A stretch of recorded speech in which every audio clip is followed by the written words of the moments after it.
what was that? Everybody says, what was what? You say, that beam of light, all those colors and lighted sections of different colors. And they say, I didn't see anything. And you say, well, that's not part of the movie. And then you realize this is all a movie to which we obligingly add space and time. What Abinson is in touch with is not a substitute for the I Ching. The NSDAP authorities have taken away all his copies of the I Ching, which he used for plotting his books. Their purpose being to keep him from writing. What this results in, however, is his encountering the animating force behind the I Ching. The I Ching essentially being a transducer of, or a construct of, like a mechanical computer, what the Chinese call the spirits of the ancestors. And the I Ching is 3,000 years old. We need an updated transducer system or logos. The I Ching is an early form of the logos. And its printout was limited in vocabulary, probably limited in many other ways. In any case, limited.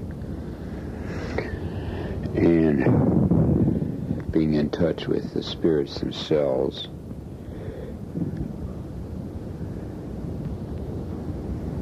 is a difficult. There's a transcendental mystery. Who are the spirits? What are they? What do they consist of? They're plural. The Elohim in Hebrew. They could be, there are ancestors. If healing is needed, a healing ancestor's spirit surfaces, such as Asclepius. What he's working out is a superior transduction system. The transcendental mystery is the nature of these spirits, who, what, and where, when, and so on. And as it develops, they have a purpose of their own.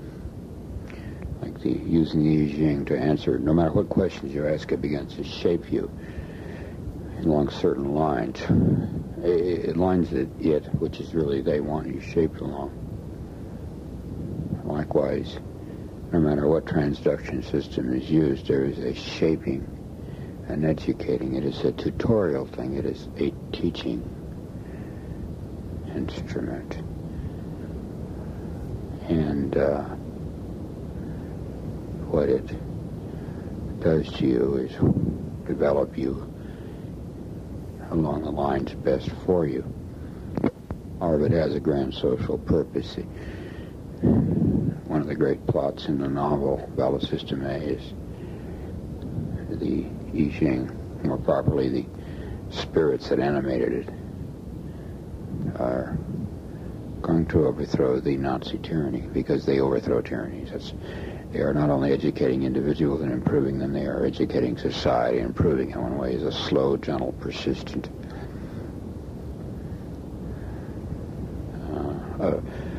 activity against oppression and tyranny. The transduction system is divided into two halves. Turns out this has to be the way, like with the I Ching. One half is your question in your head, the other half is the book of the lines. Nobody in seeing you, sort of the stocks or the coins, and reading the line could read the line and tell what the question was. Not really. It's a kind of code then. Half is in your head, half is in the book. You can see one half, unless you see the other half. You have nothing. You can sit right in front of your oppressor and use it. He can't tell what you're obtaining. So Hobbes's transduction system is built from two halves. One in his head, one outside. The one outside is all the logos that comes to him, all the written things, every piece of written thing on TV, magazines, newspapers, books, anything written down, literally written, I guess oral too, but really written. They're only half. You could go over them forever. I mean, no match cover is going to spell out a message from the Elohim. It's going to spell out what it spells out. Close first before striking. It's some of the integers in these external logoses are going to link up with something inside him. Now, how does he arrive at the things inside him, which is the equivalent of the questions that one asks I Ching? This all works by a coupling of parts, each fragment of which appears as a whole, a gestalt, like eat whole wheat bread. That's a complete sentence. And you see that in an ad. And it never occurs to you it might be a portion of another message. That is a portion that, when added to another thing that is a complete message, forms, out of it emerges, the principle emerges an entirely different message and not a debased one. It's out of these debased molecules of trash that the messages come. And the purpose of the Elohim spirits to help him. They're his advocate and his comforter and helper, and to help society. He's pressed into service. And being a writer, his job is to write. And the told messages, which he assembles, then go to form a book. He is, in essence, writing a new I Ching, if you want to call it an I Ching. And he's doing it right in front of the eyes of the Nazis. They see what he reads. They censor everything. There's nothing in all this stuff, but it's half of the messages.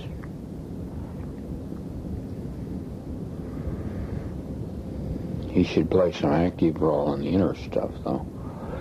I mean, in the formulation of all this. Or he's just doing he just turns himself into a Ouija board. So he could construct a novel. Much as I'm doing. It'd be interesting to know he can't see anything in his own book that adds up to anything. I mean, he could see these logos, the logos messages, these units, message units practically going in, but you can't see what they add up to. You know, as a plot thing, the Nazis, of course, would run his manuscript through a decoding computer system, and these things would be spotted. They'd pop out in a sequence. They'd be able to select them. They wouldn't see them illuminated. But let's say they do get them together. You have an Arabic code in your box. What does it mean? Well, when they subject him to all their psychological drug drive, They will get the truth. he doesn't know. Who did you get them from? That's not the most important thing. He realizes he's in communication with someone. He can't tell him who. That's the thing. He doesn't know who he's in communication with. What is their purpose? Doesn't know that either. Where are they? Doesn't know that either. But you know there is code. Yeah. And the meaning? I don't know. See, he doesn't know anything. Just simply got it and put it in. The thing is, they've got to ask him the right question.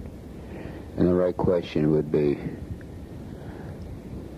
this all in your book is half of the message, and alone it doesn't add up to anything, or if it adds up to something, it doesn't add up to anything harmful. It's just like a fairy story. Just a story within a story. Maybe it's coherent. That would be the best thing. If it was obviously half a message, then they would know just to look for the other half somewhere in somebody else's book. But again, like eat whole wheat bread, it's complete. It's a story within a book. What we have here is like the 50 Million Monkeys. It's kind of randomness thing. Like his system of obtaining this material would be to trash all the trash and somehow to throw it around. It's like the alphabet soup. I mean, he buys a can of alphabet soup, and he works out some way of skimming all the letters off in the sequence when they float to the top. We could even modernize it. He could photograph them. And they don't add up to anything. Okay, then his book fits in with somebody else's book and somebody else's song and somebody else's letter in the paper, and somebody else's everything. The Nazis were overthrown by the Yixing. No, they were overthrown by the spirits of the ancestors. All this time, he's writing this book, getting this stuff down. And all this time, he's trying to figure out who is communicating with him, what they're trying to do, and how they do it. He gets a hell of a clear idea of how they do it. These blocks they throw in here and there that come together at the end form this topple of tyranny. And he, says that they're a plasmic life form. Every theory works, and every theory, that's the trouble, every theory works. They're obviously from the past.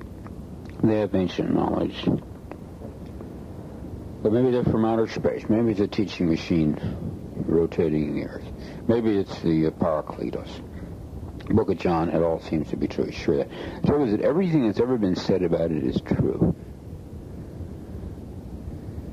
It's always honest. It's always economical. It's always benign. It also knows the future. It sees it along the fourth dimensional spatial axis. It never errs.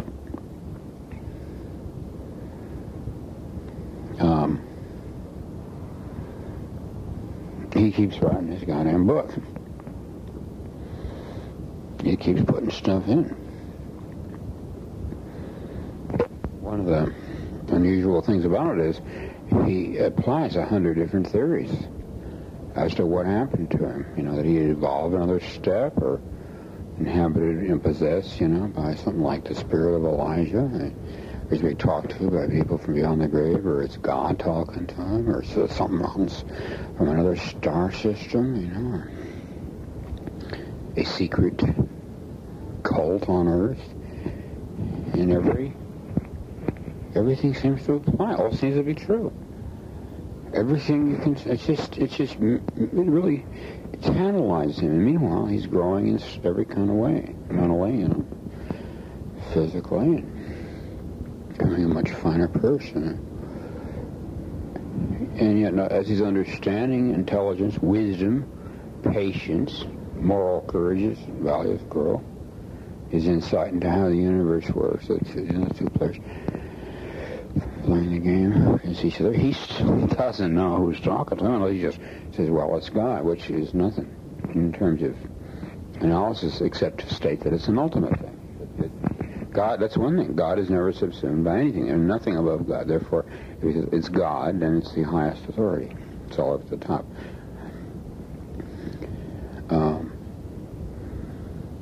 It's as if all those questions are meaningless. Who are you? That's like saying, what's your Social Security number? Saying that to a creature from another planet. The questions, he's asking the wrong questions of us. He knows it's good. He knows it's honesty, justice, freedom, and ultimately joy when these things occur. But all the other questions, he knows that. Those never waver. Gives him a whole understanding of how the universe works, but that still does not tell him, what is your name? Maybe it has no name. After all, God has no name. Has no name. We give people names because there are a lot of people. Therefore, we must give them names to tell them apart. And if there's only one God, we really don't have to give him a name. You know, it's a class that has one member. Therefore, the member is identical to the class. So the name of the class is sufficient. But he doesn't even know what the class is. You know, ultimately wise, ultimately gracious, ultimately patient, ultimately kind, ultimately loving, ultimately understanding, and ultimately tireless. It's the periods when it seems to leave him, he's just in anguish. And he finally understands that it never really will forsake him. Would not ever do that. So that it's incapable of doing it is contrary to its nature. My question is, why did it come? So he would write the book. Well, he's writing a really kind of, popular, it's almost salacious book. I mean, it appears to pander to what the kind of porno Nazi taste, power fantasies, homosexuality, all like that. I mean, it's what the Nazis would want. There's a lot of weird crap in it. I think in a Spinney's way of describing him in the Iron Dream. And his motive seems to be money and to curry favor with the Nazis. I mean, so they've got him. The Nazis have got him. He dictate what he writes. He's not. I guess he's not in the Rocky Mountain States anymore. They've got him over there where they exercise jurisdiction over him. He was in my own period where the police intimidated me for so long that a strong plot element is his tragic sense of being corrupted by his own fear and his own desire to please them. That base that on reality and not on fiction. He does a lot of it to himself. He fears what they might do, and he finds that he is writing this kind of book, and he thinks, well, I'll bet you I really want to please them. And then, he's a desperate man. His wife and her kids have been killed and wiped out financially. He has nothing to lose. And he wavers between suicide and this desire to please based on his abysmal fears that he would like to have friends. And the only kind of people in power are thugs. I make discriminations between types of thugs, and he tries to, but I mean, he makes distinctions that are not important. Good thugs, like fat thugs versus thin thugs, and develops whole... He's nuts. He starts out nuts. We know he's nuts because later he remembers, he understands he was nuts. Like theories that if you're fat, you're a good person. If you're thin, you're not. Crazy stuff, because he wants to like some fat cop. He wants to develop some ideology of rationality, the politics of desperation, alienation. The main punishment, too, being ostracized. No one will really have anything to do with him. And he knows he's under surveillance. Those two. There is no privacy, and there is no communication with anybody. And then the terrible dread anticipation someday they'll come to the door. And it's 90% fantasy. We could even switch over to the guy sitting down Brown Cherry headquarters, say, well, we don't have to tap his phone and bug his house. He'll do it all himself. He'll worry himself into a fit. And go into this thing where they provide enough clues and then walk away from it and let the poor guy, this is not just him, it's every man, do it all himself. Go into a paranoid fantasy. It's much more economical. Finally, the guy will turn himself in. It's like Raskolnikov. And he'll try to surrender. He'll try to confess. Can walk away from it. We can compare what they know with what he thinks they know, and what they're doing with what he thinks they're doing. Although this could occur later on after he recovers his faculties through Valor System A. But we should have existential demonstration of how little they know and how little they care, and that their terror is directed on a random basis. All that gamesmanship jive, you know. Occasionally they ransack a house or blow it up or destroy somebody's car or something like that on a random basis. They pay people to walk around and act weird and do things for no reason, you know, and they give the appearance of having some great plot. I mean, it's just the psychological warfare that would be developed by insane people. You know what their psychological warfare would be. They're crazy. The Nazis are crazy to start with, and they want to get their enemies, and they developed crazy tactics for getting there. I mean, the contradictory, self-canceling things that add up to nothing. You know, it's that Robinson, when he's healthy, which is not at first healthy, watching one of these guys, just see the guy running around erratically like a damaged rat, doing nutty things that add up to nothing. You know, like just kind of he would see that the other people are nuts. You see, they send nuts to harass him, and he doesn't understand they're nuts. He assumes they're sane, and that makes him nuts, trying to understand the rational purpose they're up to, and it's all screwed up. And it's only later as he gets his head back, and he can look back and see that what they did was, like, let's say the Nazis develop LSD. This would be a good thing to bring in. And they give LSD to political prisoners, and then they send these burned-down asses' heads around to terrorize people by mumbling occult things and doing occult things. It's interesting in the book we pit the bona fide occult, meaning the hidden, which is what's going on in Robinson's head, with the mumbo-jumbo abracadabra occult, the trappings, the masks, you see, and the real occult is not the occult. It becomes revealed to him is direct and open. The valve system reveals himself or themselves by stages, whatever he can handle at a time. And let him assemble it and understand, you know, faccio dis, whatever we learn by making. And then pass on.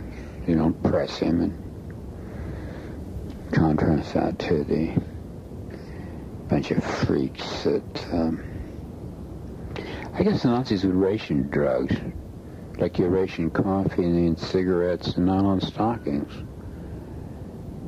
You line up, you queue up. You imagine with I.G. Farben developing the sulfa drugs, what they could do with fun drugs, mind-bending drugs. They just, you know, develop a bunch of them, and we have a ration book. Jeez. It's interesting. He doesn't have any sense that it's to overthrow the Nazi tyranny in the beginning. How could just this thing... First, it heals him up, physically and mentally. It seems to be devoted to him, and yet he finds himself doing things he'd never normally do. He seems to be a different person. He writes a lot. A lot of it has his writing. Letters, almost at random. He notices strange things like you'd normally not do. Ads that he normally would never answer. Well, what is it for? It scares him at first. He panics. He thinks he's under some kind of weird thought control. I don't know where he is. So then he begins to realize that it's a benign thing. That he can see some results, and they benefit him. And they benefit him enough to make him pause in his paranoia that he's been programmed to do these things, like by some secret Nazi nocturnal thing. They come in, drug him, give him commands, and saying to forget he was drugged. And then, as the change in his behavior is more effective, it seems to be shoring him up, making him more prosperous, more relaxed. His fears are diminished. And he sees what's true and what's not true. And also dreams in which the written information is showed to him. I think if it's clear that, you know, these are called dreams, he thinks of them dreams, but they consist of written information. He never sees any action. He never hears any voices. Each is written stuff. He said, first, the reader will understand these are not dreams. Even if Robinson says it, he said, I dreamed of nothing but written pages, written book, again and again. They'll know better. We got other characters you can discuss this with. No, I guess we don't. He's pretty much isolated. Well, we'll think of something. One thing is, no matter what changes occur in him, in his activity, like he senses a different person, he never finds himself doing anything that he would object to morally. He just does things that are inscrutable to him. He can't see the purpose of it. And he can't see the purpose of any of this. But he senses it as purposeful, and he has clues that it's not. Psychological, like the graphics, 800 million pictures by Paul Klee and Picasso and Kandinsky, and they couldn't emanate from his own head. They can't be homeopsychic. They must hetero, whatever the word. Hetero. Well, it can't be homeopsychic. That is emanating from within his own mind. It must be hetero, coming from outside his mind. He could develop interesting lurid theories. After all, he's a writer. He could he could write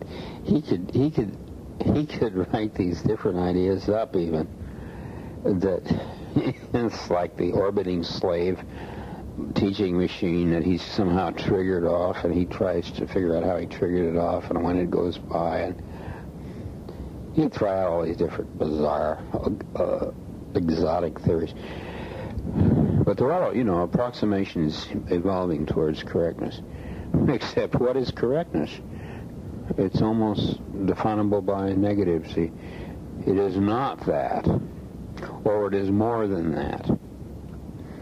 One thing is he's aware that the writing is an agency of something else. Of course, the best description is the book of John. But he's never willing to apply the old theological terms. It's obvious. He thinks very clearly, well, there hasn't been any sacred text in 2,000 years. And, Jesus, the world is sadly in need. He never knows. He's part of a great organization. He senses, he analogizes. If it's happened to me, it must have happened to other people. Well, if it's happened to other people, why haven't they said something about it? He says, I could walk out and say something about it. Then he says, nobody would believe me. Then he remembers what the Bible says, about this when the second Paraclete comes, Holy Spirit. The world will receive it not. The world is in darkness, the seas of light. He realizes, that's why. There's no use telling anybody. Nobody will believe him. It's not that they'll think he's nuts. They just won't. He could just stand there and say it, and they won't pay attention. He could say it to anybody. He ought to come to the Nazis and say it. He said, God is talking to me. Because he's not even hallucinating. Can't even qualify for being crazy. It just isn't real. They just, kind of smile. Well, don't even do that. They're just kind of walking past you. But he figures, I bet this has happened to other people. And part of the information, when this happens, part of the experience consists in realizing there's not much point in telling anybody. That's part of it, It's like, I think it says, burn before reading. The desire to tell kind of goes away. First thing, I have now had an experience, he thinks. It proves the existence of a higher life form somewhere in the universe, evidently here. At least its messenger is here. Its logos, its intermediary, its informational printout system is here. And I can describe it. It's benign. You can see all four dimensions spatially. It's interested in helping us. It's probably been helping us since they wrote the I Ching 3,000 years ago. It's slowly, gently, persistently saving us from tyranny. It always has. It always will. Maybe it has been gone for 2,000 years, but it's here now. It's in me. It's probably in other people. Some other people must be conscious of it. It's probably motivating a lot of people without their knowing it, like in sleep. They wake up and say, I had the strangest dream. I think I'll move to Cleveland. Dreamed about Cleveland. I think I'll move there. And it's directing our lives. It's teleological. It sees the future perfectly, and it's moving backward from the future. This is a tremendous discovery. I ought to go on the radio. I'm a writer. I can write about this. And then another thing he has, this is a strange thing, is that he starts reading over the books he's written, and you can see where it has appeared in these books fictionally. And then some of his dreams resemble some of these books. And that frightens him. He thinks maybe his books are real. And the closest he can come is he's thinking of this other universe. There is another universe. And then he notices in popular songs he hears, for instance, popular songs and other stories by the writers, little fragments which he can easily identify as coming from these OIM or spirits, the ancestors of this energy plasma life form. And he wonders if they know. Certainly they must know. But not necessarily. You can see his own books. Take one of his own books, earlier books, which he wrote thinking it was fiction. If he read it now and somebody else would read it, say, that guy knows. He knows. I'll go talk to him. I'll say, you know, don't you? And if it, so suppose somebody come to him and said, you know. He said, know what? You know. See? Nobody ever came to him and said, you know. That means nobody's ever had the experience? No. Just experience contains within it the realization that there's no point in going to anybody and saying, you know. It's like members of an organization. It's like any clandestine organization. You only know what you have to know. You don't know the names of anybody else. Well, you have to name somebody else. Somebody gives you orders. There you go. This is a clandestine thing. They're very mild and gentle, meek. They're overthrown the tyranny. So there's no point. It would not be good for him to know who else is helping the spirit, who the spirit is working through. So he doesn't know. And pretty soon he loses the desire to know. It wouldn't be a good idea. Playing in the hands of the tyrants. If they capture him, which they do in the book, interrogate him, he can't tell the tyrants anything. Who else is with you in this? I don't know. There are others, yeah. But you don't know what they look like. I don't know. Who you get your orders from? I don't know. Well, when do you get your orders? Mostly at night. This is an ideal way to organize a conspiracy. Nobody knows anything. What is your assignment? I don't know. He has a tremendous and legitimate sense of we are doing this. It's ubiquitous, like Ubik, of course, Ubik. It's available to everybody. But there's a change in him gradually, strengthening. He doesn't lie. Well, he never lies now. Of course, he always believed there was no privacy. Nothing could be concealed. So it makes sense. I mean, why not tell the truth? But he'd tell them to their face, everything, anything. He knows everything and nothing. The fact that he tells the truth doesn't impress them. It's just that they notice it's different in other people. It doesn't impress him, though, any more than him not wanting to be rich. He can't be used. That doesn't impress them either. He just cuts down his utilitarian value and puts him in jeopardy, but at the same time, he doesn't care. So some of the things he's being shown, like the ledger with his name written in it, implies he's going to live on into life everlasting after death.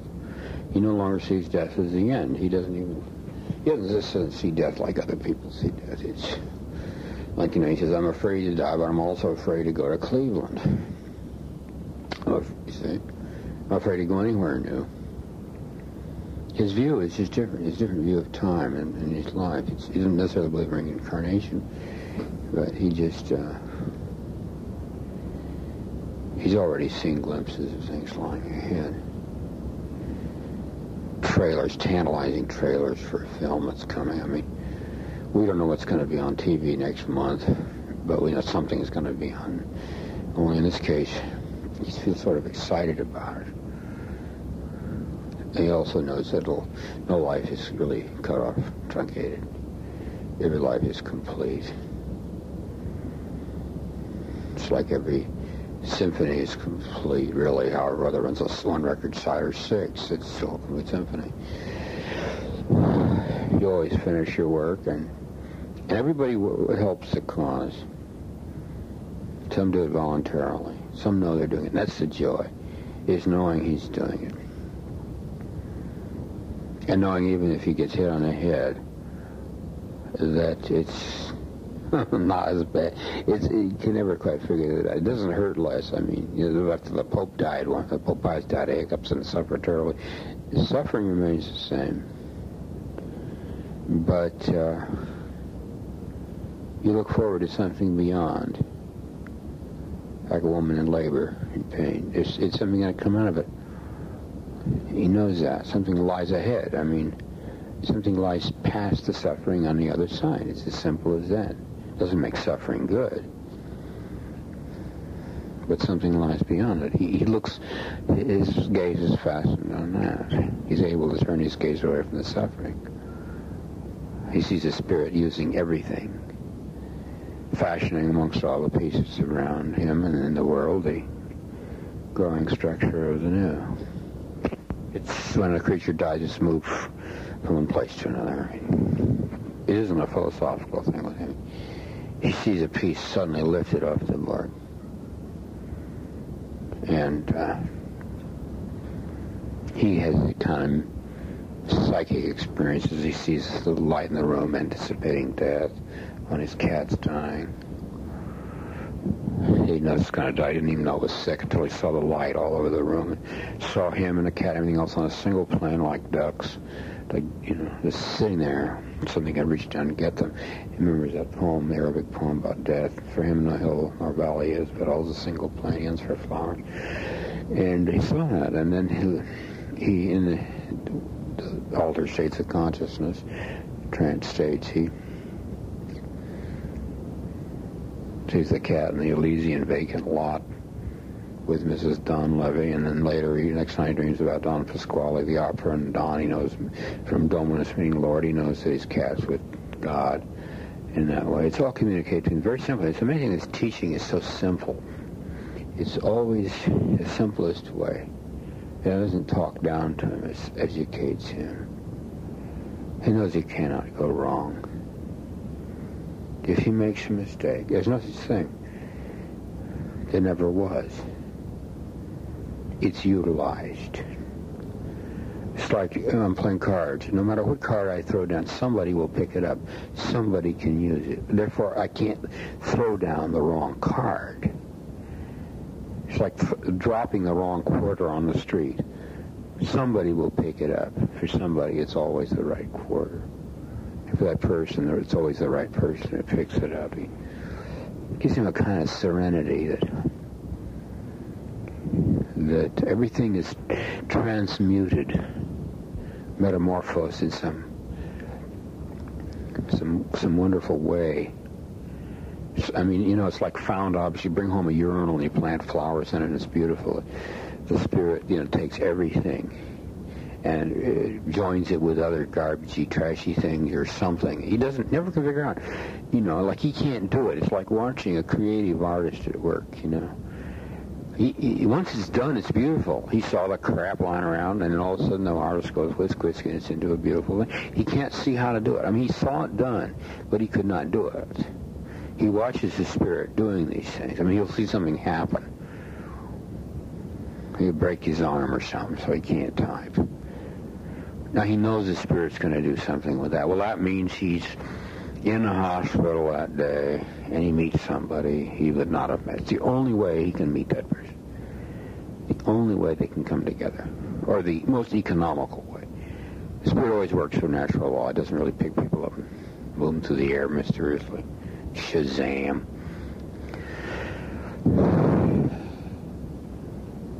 Maybe he breaks his arm, breaks the other guy's leg. Then they get together. I mean, he finally sees this, and you rejoice retrospectively over it. You say, if I hadn't broken my arm at that time, things would be really fucked up now. That was the best accident ever. You hear people say that. The best thing that ever happened to me, I was a construction worker, and I broke my back, and as a result, I had to get out of the construction business. And then I discovered that I could play the violin, and you look at me now, I'm in Carnegie Hall. It's always that kind of thing, our plan, our dinky plan. Like, my plan is to get on the dating game. See? And I don't know it, but I've got the greatest talent for architectural design there is. Or, I've got that talent, and it's needed. It's another thing. It's not just what I could do to fulfill myself. It's needed. Well, I want to get on a dating game. So the big chance comes to get on a dating game, and I'm in the taxi is broadsided by a truck. And I'm thrown in the hospital, and I go blind. My eyes are put out. Well, that shoots architecture, but, I mean, somehow, then a talent is needed, and which I enjoy doing, and, and I look back, say, the best thing around, and so on. And the thing is that, we are not gifted with that knowledge of what our talents are or where we're needed. So it's got to come at us, in pain and surprise and a jolt. It's going to come. Destiny comes like a firecracker dropped in the back of our pants by an invisible person. 1 minute we're walking across the room in our routine, which we followed forever and which we will follow forever. And the firecracker goes off, and what we experience is pain, shock, dismay, bewilderment, and a thorough sense that everything's screwed up. Everything is screwed up. It's the wrecking ball hitting the old building. The cosmic records have hit the building. We die many deaths in this life and are rebuilt and reborn. Otherwise, we'd all still be in kindergarten. We thought that was neat. I'm asking Foot to either shit or get off the pot. Diuretic strange gods have been waiting in line. Maybe God can't interfere in our affairs. So I noticed. Maybe he can't, because to do so would spoil his plan for the future. Some evolution of man and the world so unthinkably beautiful that it's worth all the pain of every suffering thing that ever lived. I say it's spinach, and to hell with it. Any letters? Your planet has demanded your return. Fuck that. Any packages? When I was on Mars, my mother sent me a cheesecake once a month. She used to pack it in popcorn to keep it moist. All that shit about canals on Mars is a myth. Mars is drier than an armpit in hell. Yes, I know. If you die first and there's life after death, will you give me a sign? I'll try. You're terrific.